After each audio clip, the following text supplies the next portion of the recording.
El término de la cuarentena y el inicio de lo que llama el gobierno el aislamiento selectivo y la reactivación económica y de la vida social nos dejan de entrada varias lecciones. La primera,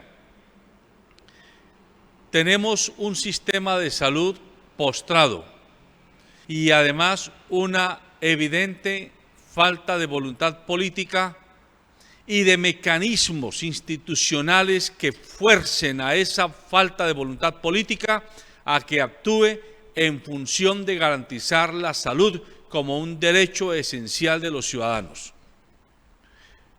La prueba está no solo en que no llegó la plata a los hospitales, a las clínicas, a los centros de asistencia, sino que las deudas antiquísimas de años de las EPS a estas instituciones de salud, muchas de ellas públicas, termina la pandemia y no han sido pagadas. Y no ha habido voluntad política del gobierno para exigirle a las EPS y para obligarlas a que paguen deudas sabidas y debidas. Esto es una afrenta. Esto es una evidencia de que para el gobierno la salud pública de la ciudadanía no es prioridad. Pero además, en el término de la pandemia o en el término de esta cuarentena, las platas que el gobierno tomó de los fondos pensionales, de los fondos de regalías, de los fondos de los municipios y de los departamentos para atender la salud pública no se aplicaron a ese destino. Y todavía hoy no hemos tenido la posibilidad que un organismo de control o que el propio Congreso de la República haciendo control político o que la propia rama del Poder Judicial haciendo control procedimental a estas medidas nos hayan logrado entregar informes veraces de qué se hizo ese dinero. No sabemos. Salió en función de la salud pública, pero no se ha aplicado. Y un país donde un ciudadano, que no es precisamente el más pobre, Raúl Ramírez, tenga que esperar 13 días para que le entreguen una prueba donde le digan si tiene o no tiene el famoso coronavirus, por Dios, ¿qué podrá ser de una señora, de un señor en las periferias del país que tenga este tipo de dolencia? Ni siquiera le llega a quien le tome la prueba. Entonces, ¿cómo nos hablan ahora de datos? Yo no creo en ninguno de estos datos. Esto es una vergüenza. Las estadísticas gubernamentales son una ofensa a la inteligencia colectiva. Iván Duque a diario diciendo que tenemos no sé cuántos muertos y no sé cuántos infectados y cuántos recuperados. Eso no es cierto. No hay evidencia clara, transparente, científica que nos dé tranquilidad. Así que, como dijo Roy Barreras, precisamente ayer en un programa de un medio de comunicación, ahora, como se demostró que no hay gobierno en la pospandemia, sálvese quien pueda. Toca eso, sálvese quien pueda. Vaya, busque el jengibre y la aspirina y el agua de eucalipto, porque usted, si espera que lo atiendan en el sistema de salud, llegue muerto. Es mejor que lo empaquen. Todo indica que esa es la desgracia de la mayoría de compatriotas. De otra parte, yo vuelvo a preguntarle al Congreso de la República, o mejor, le vuelvo a preguntar a usted, amigo televidente, que nos está viendo y escuchando, ¿va a seguir votando y eligiendo congresistas como los que tenemos?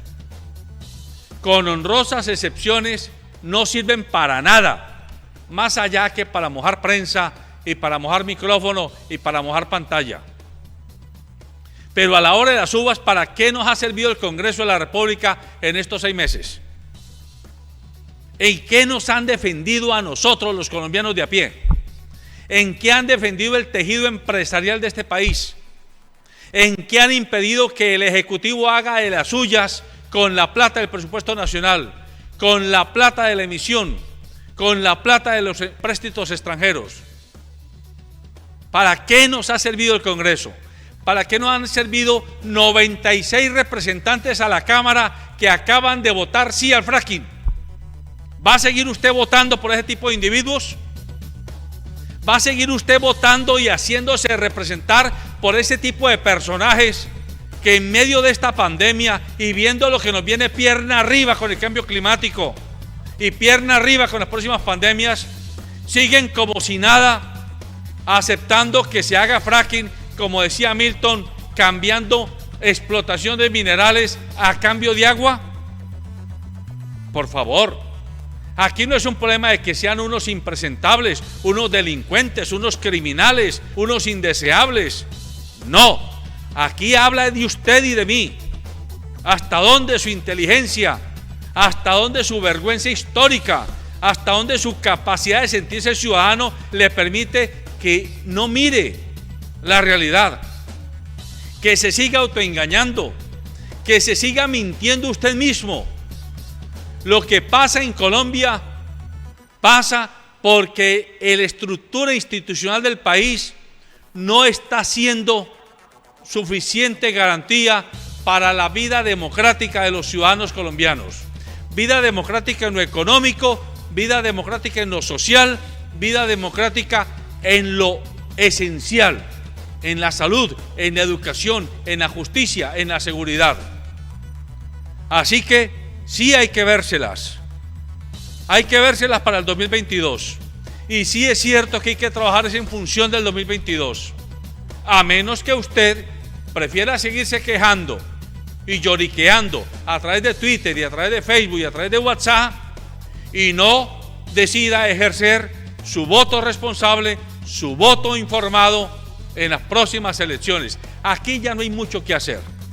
Habrá que aguantar y habrá que amanecer rezando y acostarnos rezando que no se nos acaba de caer el edificio de este país en estos 2 años que quedan de este gobierno, que es definitivamente un gobierno necio y un gobierno inoperante, o mejor, muy operante, muy efectivo para una camada de capitales financieros, capitales transnacionales, capitales comerciales y capitales que no les interesa crear tejido industrial, tejido empresarial real en el país, sino venir a saco roto por la poca riqueza que hay tanto en el subsuelo como en los recursos naturales en general, como en el talento humano del país, pero que la plata se vaya fuera del país.